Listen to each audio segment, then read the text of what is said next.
감사의 찬양으로 우리 하나님 보좌 앞으로 우리를 인도해 준 연합 찬양대에 감사한 마음을 드립니다. 성도 여러분, 감사가 중요한 이유는 감사는 하나님의 뜻이기 때문입니다. 데살로니가전서 5장 18절에 범사에 감사하라. 이것이 기도하는 것과 항상 기뻐하는 것과 더불어서 세 가지 분명한 하나님의 뜻이라고 이야기하고 있기 때문입니다. 그러나 감사가 쉽지가 않습니다. 감사할 만한 상황이 되지 않을 때에 감사한다는 것은 억지처럼 느껴지기 때문이죠. 기도도 열심히 했고 또 삶의 자리에서 거룩하려고 몸부림치고 그러면서 하나님께 대단한 것을 바라는 것이 아닙니다. 이번 주 목요일 날 시험 쳤던 지난주죠. 수능 시험에서 적절한 점수를 받기 원하는데 성적이 생각보다 나오지 않았을 때 감사합니다. 쉽지 않습니다.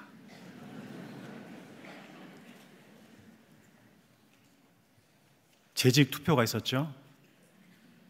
더 이상 말하지 않겠습니다. 저 같은 목사도 담임 청빙을 했는데 안 되잖아요. 정신을 못 차립니다. 여러분, 오늘 본문은 감사의 이야기가 직접적으로 나오지 않지만 다윗이라는 인물을 통해서 우리에게 하나님의 마음에 맞는 사람이라는 표현으로 사도 바울은 이스라엘 역사의 중심에 평범한 한 사람, 그렇지만은 특이하기도 하고 위대하기로 한 인간을 딱 세우면서 예수님과 대치시키는 가운데 하나님의 뜻이 한 사람을 통해서 이루어졌다라고 선포하고 있습니다. 그러면 다윗은 하나님의 뜻대로 모든 상황, 범사에 감사를 했을까? 그러나 여러분 생각해 보십시오. 그렇지 않습니다. 다윗은 정말 하나님께 감사해야 되는 사람입니다. 묵동에서 왕이 되었고 살인 교사 죄를 범하고 한 가정을 파탄에 일으켰지만은 그는 용서받았죠. 당연히 감사를 해야 되는 사람입니다. 그러면 오늘 말씀을 통해서 보듯이 우리는 다윗은 그 상황 때문에 감사할 수밖에 없는 사람이고 나와 여러분들은 그렇지 않기 때문에 어쩔 수 없이 코에 뭔가 깨어서 끌려가듯이 감사해야지 적어도 오늘 읽었던 본문 앞쪽에 언급되어져 있는 왕으로 세웠다가 폐위된 사울처럼 되지 않겠다, 이런 생각이 들 수 있죠. 그러나 우리의 감사는 그런 것이 아닙니다. 많은 부분에서 심리학에서 이야기하는 생각을 좀 바꿔라, 이것을 이제 인지 재구성이라고 하죠. 여러분 잘 아다시피 유리 물컵에 물이 반 정도 차 있을 때 어떻게 보라고 말합니까? 감사하는 마음으로, 와, 물이 아직 반이나 남았네. 이게 인지 재구성이에요. 신경 가소성이라는 걸 이야기합니다. 이것도 단순한 거예요. 감사할 거리를 갖다가 계속 만나게 되면 계속 감사하는 생각이 들고 감사하는 이야기들이 만들어진다는 거죠. 쉽게 이야기하면 좋은 사람들 계속 만나다 보면 좋은 일이 생긴다라는 것입니다. 여러분, 이것은 성경이 이야기하는 감사가 아닙니다. 이것은 우리가 만들어내는 착각일 수 있습니다. 성도 여러분, 진정한 감사는 우리의 신앙이 예수님을 믿는 것과 아는 것, 정말로 아는 것이 하나가 될 때에 환경적인 영향이 있더라도, 그리고 내가 보는 관점에서 상대적인 비교가 되더라도 우리는 감사할 수 있다는 것을 오늘 말씀은 이야기하고 있습니다. 그래서 하나님께서 다윗을 마음에 맞는 사람이라고 했을 때 오늘 읽었던 본문 22절 그 내용 속에 혹은 23절 중간에 삽입으로 그는 골리앗을 물리치고 이스라엘 왕조를 통일했으며 하나님의 능력으로 주의 음성을 들었던 사람이다 라고 이야기하지 않고 구약의 사람으로서 그 가치를 예수 그리스도를 통해서 성취되어진 하나님과의 약속으로 사도 바울은 오늘 우리에게 하나님의 마음에 맞는 사람은 어떤 사람인가를 이야기합니다. 다시 말하면 하나님의 마음에 맞는 사람은 인간의 윤리, 인간의 성과, 우리의 시선에서 가치 있다는 것이 아니라 하나님께서 뜻하신 바가 이루어지고 성취되는 그 자리에 하나님의 은혜로 머무는 사람을 하나님의 마음에 맞는 사람이라고 이야기하고 있는 것입니다. 여러분, 그렇다면 그 약속은 무엇인가? 우리가 잘 알고 있는 것입니다. 그 약속은 다름이 아니라 십자가에서 우리의 죄를 용서해 주시고 그리고 영원한 생명을 허락하시기 위해서 그 아들을 내어주신 우리 주 예수 그리스도 안에 있는 끊을 수 없는 사랑, 이 사랑이 우리 안에서 약속으로, 언약으로 자리 잡을 갈 때에 우리는 하나님의 마음에 맞는 사람으로서의 자리와 때를 선택할 수 있게 되고 그 자리와 선택 속에서 우리는 우리의 저마다의 삶의 이야기로 감사의 고백을 할 수 있게 된다는 것입니다. 그래서 사도 바울은 예수 그리스도를 통해서 이루어지는 우리가 감사할 수밖에 없는 이유, 혹은 아무리 어려운 상황, 힘든 때에 머물더라도 나는 감사할 것이 하나도 없다라고 말할 수 없도록 우리 주 예수 그리스도가 우리 안에 하나님으로부터 감사와 찬송의 이유가 됨을 분명하게 약속하고 말하고 있는 것입니다. 성도 여러분, 그렇지만은 이 단순한 진리의 말씀 그리고 교리로 설명되는 이야기를 사도 바울은 그냥 그 자리에서 우리에게 툭 던져주지 않고 다윗이 살아왔던 삶의 고백, 그리고 그가 살았던 인생의 삶의 경륜, 그리고 하나님이 허락해 주신 은혜의 역사를 따라 오늘 읽었던 본문 조금 뒤쪽에 세 가지로 하나님의 약속, 하나님의 뜻 가운데 감사할 수 있는 이유를 우리에게 알려주고 있습니다. 여러분, 눈으로 잠시 보십시오. 읽었던 사도행전 13장 본문의 32절입니다. 우리도 조상들에게 주신 약속을 너희에게 전파하니, 이 약속이라 함은 하나님의 뜻을 따름이요 하나님 마음에 맞는 태도를 가지는 것이며 감사하는 삶을 살아갈 수 있는 이유라는 것이죠. 첫 번째가 무엇이냐? 33절 후반부입니다. 너는 내 아들이라 오늘 너를 낳았다. 사랑하는 성도 여러분, 하나님의 아들이신 예수 그리스도를 통해서 허락하신 감사의 첫 번째 이유는 우리가 하나님의 자녀가 되었다는 것입니다. 요한복음 1장 12절 13절은 이렇게 증언하고 있지 않습니까? 영접하는 자 곧 그 이름을 믿는 자들에게는 하나님의 자녀가 되는 권세를 주셨으니 이는 혈통으로나 육정으로나 사람의 뜻으로 나지 아니하고 오직 하나님께로부터 난 자들이니라. 성도 여러분, 여러분은 다윗처럼 왕이 되고 싶으십니까?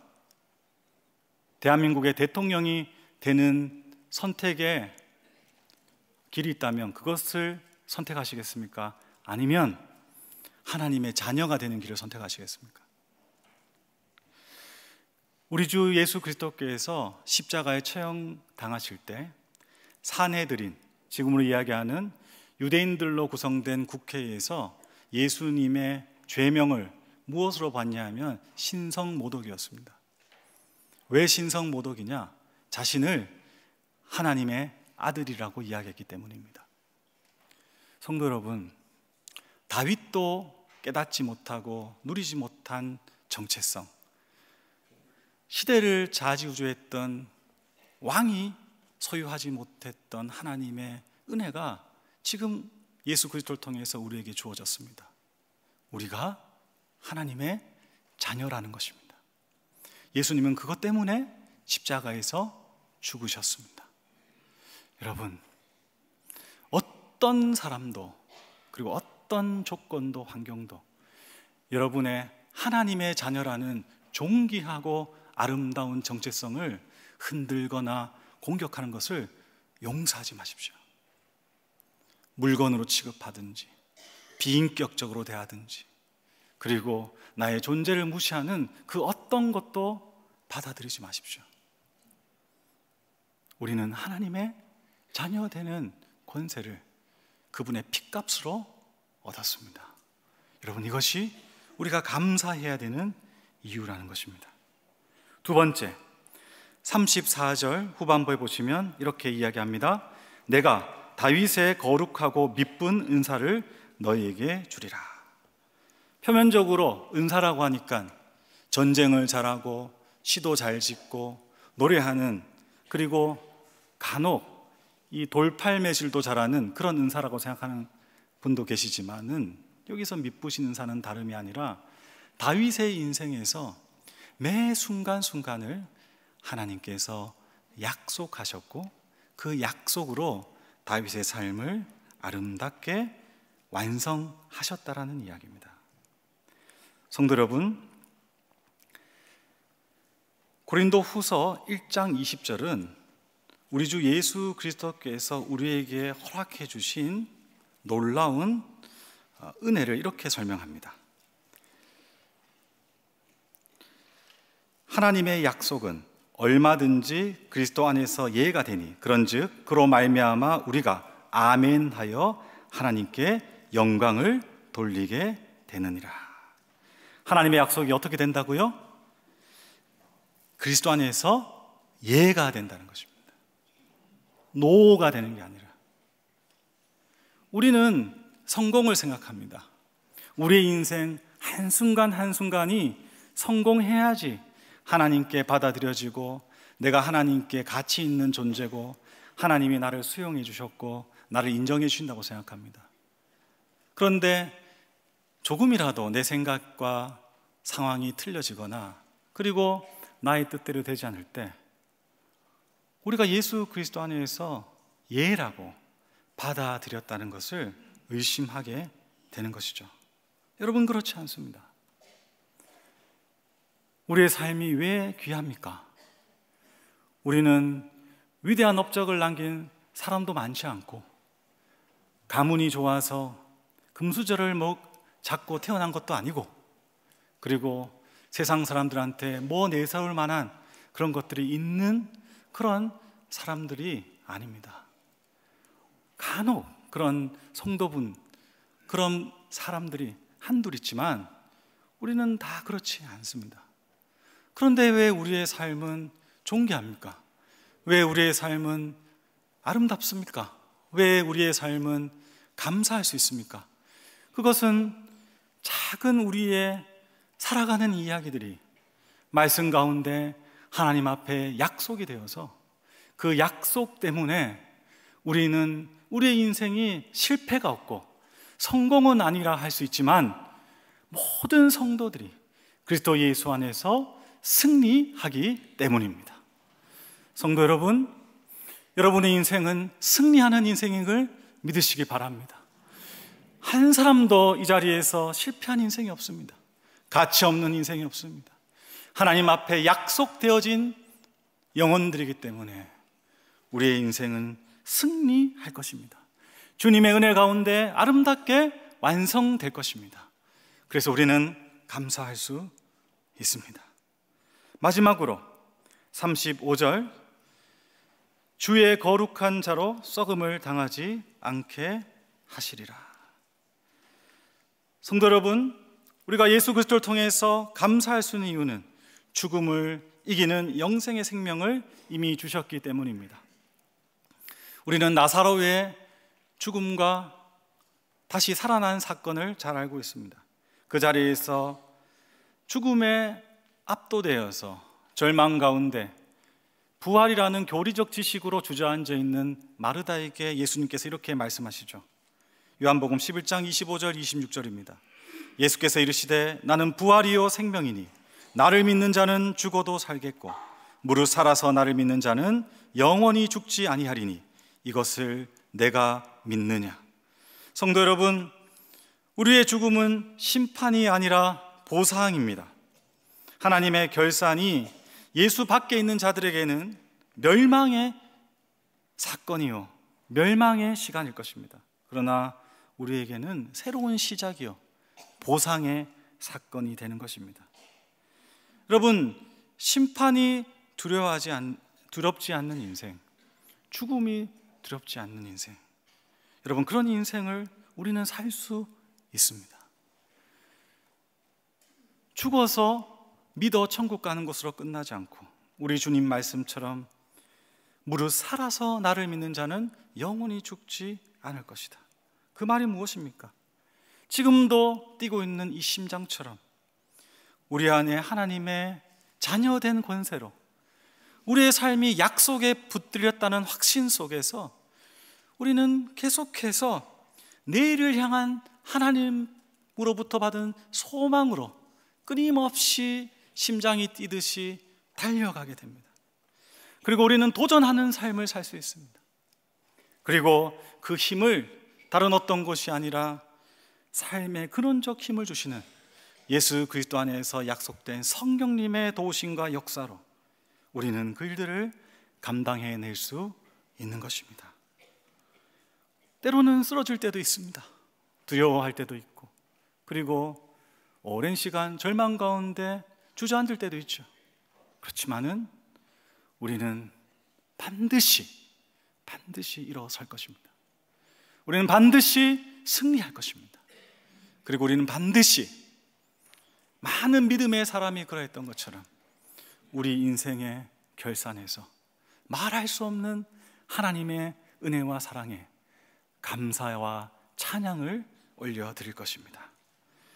이 시간 우리는 한 해의 결실을 부분적으로 감사하는, 그리고 한 가족이 되게 하신 새 가족을 환영하는 자리에 모였습니다. 이 모든 것 다 하나님께 주신 복이죠.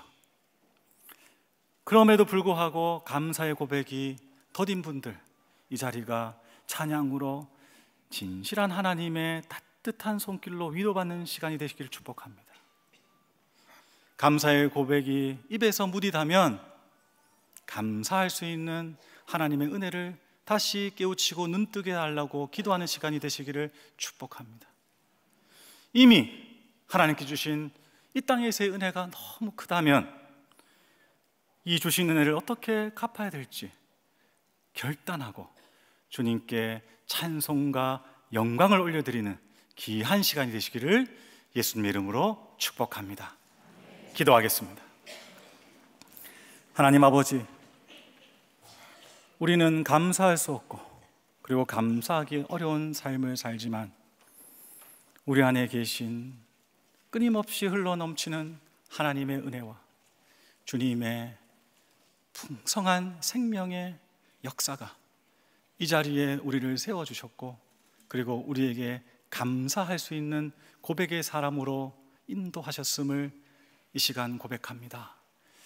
하나님, 이 자리 모든 상황 속에서 범사에 감사할 수 있는 놀라운 은혜가 있게 하여 주시고, 상처받고 주저앉은 이들에게 위로와 하나님의 따뜻한 사랑이 충만하여 다시 일어나고 다시 노래할 수 있는 회복의 시간 되도록 역사하여 주시옵소서.